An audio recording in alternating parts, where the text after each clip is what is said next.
नाज़रीन, ना कोई प्रेस कॉन्फ्रेंस और ना ही कोई media talk. Pakistan cricket team ने मुल्क में होने वाले सबसे अहम और बड़े इवेंट के लिए 15 रुकनी मुतनाज़े टीम का ऐलान कर दिया। टीम में 5 बल्लेबाज, 3 ऑलराउंडर्स, 2 विकेट कीपर बल्लेबाज और 1 स्पिनर और 4 फास्ट बॉलर्स को शामिल किया गया। लेकिन इस टीम में शादाब खान शामिल हुए और ना सिलेक्टर्स के नजर में इमामुल हक और अब्दुल्ला शफीक आए, लेकिन इनकी मेहरबान आंखों ने सऊद शकील, फखर जमान, फहीम अशरफ और खुशदिल शाह शामिल को देख लिया। एक बार फिर से रिवायत दोहराई गई है, यानी जो पाकिस्तानी टीम में परफॉर्म नहीं कर रहे उनका नाम चैंपियंस ट्रॉफी में आना हैरत अंगेज है। कौमी क्रिकेटर इमामुल हक ने सोशल मीडिया पर मानी खेज पैगाम दिया है। अपनी ट्वीट में इमामुल हक का कहना था कि नतीजा मेरी तवक्को के मुताबिक नहीं है, लेकिन सफर अभी खत्म नहीं हुआ, यही जिंदगी है। उन्होंने कहा कि सब कुछ यही है कि हर मुश्किल के साथ आगे बढ़ना है और खुद को मजबूत बनाना है, और सबसे अहम सब्र और अल्लाह पर भरोसा है। टीम में वापस आने वाले खिलाड़ियों के हालिया करियर पर नजर डाली जाए तो फखर जमान जून 2024 से बीमारी और इंजरी की वजह से इंटरनेशनल क्रिकेट से दूर थे और उन्होंने आखिरी वनडे इंटरनेशनल नवंबर 2023 में इंग्लैंड के खिलाफ खेला था। फहीम अशरफ ने अपना 34वां और आखिरी वनडे इंटरनेशनल सितंबर 2023 में खेला था, जबकि खुशदिल शाह ने आखिरी बार अगस्त 2022 में वनडे में पाकिस्तान की नुमाइंदगी की। सवाल यह है कि तैयब ताहिर जो पाकिस्तान की डोमेस्टिक क्रिकेट में टॉप 15 में भी नहीं है, उनका नाम आना खुद सिलेक्शन कमेटी पर सवाल है। उस्मान खान जो T20 के खिलाड़ी नहीं है, इन्हें वनडे स्क्वाड का हिस्सा बनाना भी कई सवालात को जन्म देता है। बात करेंगे इस हवाले से। साथ मौजूद है पाकिस्तान के मारूफ क्रिकेट एक्सपर्ट जनाब मिर्जा इकबाल बेग साहब। मिर्जा साहब, बहुत शुक्रिया आपका। हमारे साथ मौजूद है स्पोर्ट्स एंकर पर्सन तजनिगार जनाब याहिया हुसैनी साहब। सर, आपका भी बहुत बहुत शुक्रिया। मिर्जा साहब, आप इस सिलेक्शन को किस तरह देखते हैं सर? जिस तरह से इस पे उंगलियां उठ रही हैं, इसको मुतनाज़े कहा जा रहा है, आपको लगता है कि जानबूझ के इग्नोर किया गया है अच्छे प्लेयर्स को? बहुत शुक्रिया अली। जिस तरह आपने इंट्रो में कहा कि कोई नहीं हुई के सवाल जवाब होते, इतनी अखलाकी जुर्रत नहीं थी। ये पेड सेलेक्टर्स हैं, ये फी सबीलिल्लाह काम नहीं कर रहे। इनको माहाना लाखों रुपए तनख्वाहें मिल रही है इस सिलेक्शन कमेटी को, और सिलेक्शन कमेटी सामना करने से कतरा रही है मीडिया का। और क्या हुआ, जब शोर मचा तो असद शफीक जो सिलेक्टर है, जो अपनी क्रिकेट छोड़कर 12-13 लाख रुपए माहाना पर भर्ती हो गए, उन मैसेज पाकिस्तान क्रिकेट बोर्ड ने चला दिया। मिर्जा साहब, आखिर जी कंटिन्यू। बड़े कॉम्पिटेंट आदमी है। जी प्लीज सर, आकिब जावेद बड़े कॉम्पिटेंट आदमी है। अब आपको मेरी आवाज आ रही है? आ रही है सर, क्लियर आ रही है सर।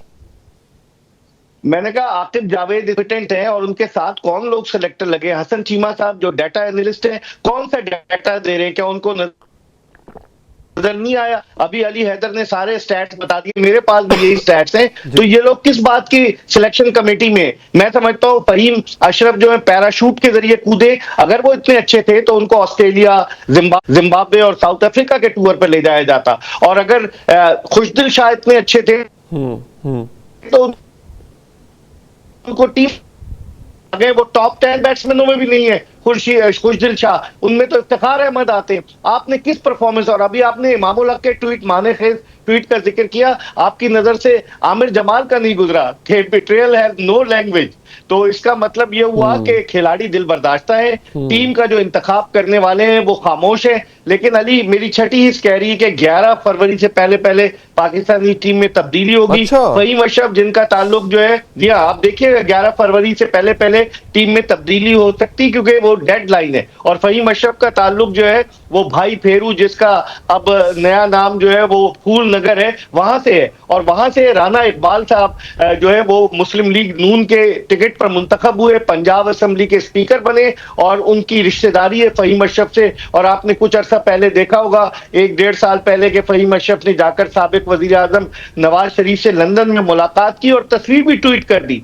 तो सियासी बुनियादों पर खिलाड़ियों को टीम में नहीं लाना चाहिए, मेरिट की बुनियाद पर लाना चाहिए। अगर मेरिट का कत्लेआम होगा तो पाकिस्तान क्रिकेट का अल्लाह ही हाफिज अली। वो तो ऐसे ही लग रहा है मिर्जा साहब। याहिया हुसैनी साहब, जो टीम की सिलेक्शन हुई है, खुशदिल शाह, फहीम अशरफ, अबरार अहमद, आपको क्या लगता है कि वाकई इनकी टीम में जगह बनती थी? देखिए, बात दरअसल ये है कि किसी ना किसी को तो टीम में होना था, और ये जो चैंपियंस ट्रॉफी के लिए हमने अपने स्क्वाड का ऐलान किया है, और 7 टीमों ने अपने स्क्वाड का ऐलान कर दिया था, और हमने सबसे आखिर में जो है वो टीम का ऐलान किया है। और टीम का ऐलान होने के चंद सेकंड बाद ही जो क्रिकेट पंडित हैं, एक्स क्रिकेटर्स हैं, जो तज्जियाकार हैं, उन्होंने हैरानगी का इजहार किया है कि भाई ये टीम में वो खिलाड़ी कहाँ हैं जिनके साथ आपने ऑस्ट्रेलिया को ऑस्ट्रेलिया में, जनूबी अफ्रीका को जनूबी अफ्रीका में, जिम्बाब्वे को जिम्बाब्वे में हराया। वो तो नहीं है जिनके साथ आप जीते हैं। वो जो इन मैचों को टेलीविजन पर बैठकर घर पर देख रहे थे, वो टीम में आ गए हैं पैराशूट से। तो लोगों को समझ नहीं आई है सिलेक्शन की। अब कहा यह जा रहा है कि जी ये बेस्ट टीम है, तो बेस्ट टीम है तो हमारी बेस्ट विशेस है। ठीक ठीक। अच्छा, तो मिर्जा साहब आपको क्या लगता है कि इसके पीछे अगर हम लेफ्ट से एक लम्हे के लिए हम ये ना सोचें कि इसमें कोई बदनीयती है, हम सोचें कि एरर ऑफ जजमेंट है, तो ये एरर ऑफ जजमेंट कहीं इस वजह से तो नहीं कि पाकिस्तान की कंडीशंस मुख्तलिफ हैं, यहाँ की कंडीशन के हिसाब से मुख्तलिफ खिलाड़ियों को होना चाहिए? नहीं, एरर ऑफ जजमेंट आप नहीं कह सकते अली। ये इन्होंने अपनी फेवरेटिज्म आप इसे कहें कि पसंद नापसंद, अच्छा। जिसके जो करीब है, जिसकी जहां पर्ची लगती है वो कामयाब है। और आपने कहा, जिस तरह याया कह रहे थे कि आखिर में हमने ऐलान किया, तो वो मुनीर नियाजी ने कहा ना कि हमेशा देर कर देता हूं मैं, कोई बात कहनी हो, कोई वादा निभाना हो, तो पाकिस्तान क्रिकेट बोर्ड हमेशा देर कर देता है। पिछले साल भी इन्होंने T20 वर्ल्ड कप के लिए टीम का ऐलान आखिर में किया। चेयरमैन साहब मोहसिन नकवी का इनपुट आया, उन्होंने कुछ तब्दीलियां की। उससे पहले 2023 के 50 ओवर्स के वर्ल्ड कप में इन्होंने टीम का ऐलान आखिर में किया। ये एरर ऑफ जजमेंट नहीं है, ये बदयांती है। अगर मैं इसको दूसरे उर्दू में सही लफ्जों में कहूं, ये बदयांती है। उन क्रिकेटर्स के साथ ज्यादती है जो डोमेस्टिक क्रिकेट में अपनी परफॉर्मेंस देकर इस आस और इस उम्मीद पर होते हैं कि वो पाकिस्तान की सब कैप अपने सर पर सजाएंगे। उस्मान खान 18 T20 खेले, 15 का उनका एवरेज है। ओडीआई में वो कहां से आ गए, कहां से वो विकेट कीपर बैट्समैन बन गए? हसीबुल्लाह ने क्या बिगाड़ा है, मोहम्मद हारिस ने क्या बिगाड़ा है, रोहेल नजीर ने क्या बिगाड़ा है? यंगस्टर्स को छोड़कर हम 30 साल उस्मान खान की तरफ जा रहे हैं। 32 साल के हो जाएंगे जुलाई में आपके। तैयब ताहिर 3 वनडे खेले, आपने उनको रखा हुआ है। समझ में नहीं आता। फहीम अशरफ टीम में आ गए। ये टीम इतनी मुतवाजिन नहीं है मेरी नजर में। सही सही। याया हुसैनी साहब, नौमान अली, साजिद खान, इन्होंने अच्छी कारकर्दगी दिखाई थी सर। तो ये जो अब अबरार अहमद हैं, आपको लगता है कि ये मतलब इनको क्यों लगा सिलेक्टर्स को कि वो बेहतर स्पिनर हैं बाकी दोनों से? सर, अगर आपका सवाल वहां पर मैं मान लेता और वहां पर आपका सवाल जो है वो समझ आता अगर हम टेस्ट मैच खेल रहे होते। आपको याद रखने की जरूरत है कि हम नुमान और साजिद के साथ टेस्ट मैच में जो है वो कामयाबी हासिल करते हैं, वो वनडे क्रिकेट नहीं खेलते। और जो खिलाड़ी वनडे क्रिकेट खेल रहे थे, सुफियान मुकीम को हमने मौका दिया, फैसल अकरम को हमने मौका दिया, अबरार जिस तरह आपने नाम लिया, तो जो खिलाड़ी वाइट बॉल क्रिकेट में परफॉर्म कर रहे थे उनको हमने नहीं लिया। आप बात कर रहे हैं नुमान और साजिद की कि आप उनको टेस्ट मैच से वनडे टीम में डाल देते। बहरहाल आपने पार्ट टाइमर के साथ जाने का फैसला किया है। सलमान आगा वो प्रॉपर जो है वो स्पेशलिस्ट स्पिनर नहीं है, पार्ट टाइमर है, ऑलराउंडर है, बैटिंग ऑलराउंडर है। उसके बाद आपने खुशदिल शाह जो कि 2022 के बाद टीम में आए हैं, उनको ऊपर आप रिलाई कर रहे हैं और सिर्फ 2 वनडे इंटरनेशनल क्रिकेट में उनकी विकेटें हैं।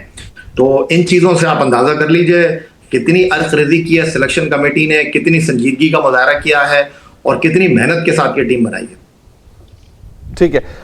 मिर्जा साहब, लेकिन अली जी सर, मैं ये कह रहा हूँ डेटा एनालिस्ट कहाँ गया? हाँ, डेटा एनालिस्ट कहाँ गया? या कह रहे ना 2 विकेटें हैं, उसको नजर नहीं आई डेटा एनालिस्ट को? He is being paid by Pakistan cricket board, तो उसको नजर नहीं आया इन खिलाड़ियों का क्या डाटा है? ये डाटा तो मैं, आप और या सब लोग निकाल सकते हैं। तो क्या फायदा है ऐसे डाटा एनालिस्ट का?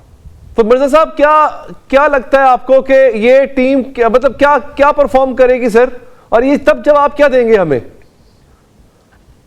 देखें, बीइंग अ पाकिस्तानी, मेरी आपकी हर एक की ये ख्वाहिश है कि पाकिस्तान अच्छा परफॉर्म करे। आपका पहले ही मैच न्यूजीलैंड के अगेंस्ट है कराची में। आप 5 फास्ट बॉलर्स आपने लिए, अगर आप उसको फहीम अशरफ को भी इंक्लूड कर लें, एक रेगुलर स्पिनर के साथ आप जा रहे हैं। आप पार्ट टाइमर्स के साथ खुशदिल शाह से क्या बॉलिंग कराएंगे, सलमान अली आगा से? बज़ाहिर पाकिस्तान के इम्कानात इतने ज्यादा रोशन नजर नहीं आते।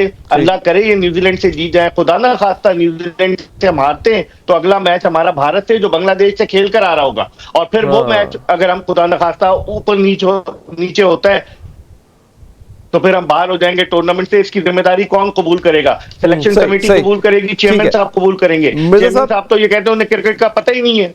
हाँ वो तो कहते हैं, हमें पता नहीं है सर, फिर पता नहीं किसको पता है। याहिया हुसैनी साहब, आपको क्या उम्मीदें हैं सर इस सिलेक्शन से? देखिए, बात दरअसल ये है कि जब भी हमारी टीम किसी बड़े टूर्नामेंट में खेलने के लिए मैदान में उतरती है, हम लोग सजदे में चले जाते हैं।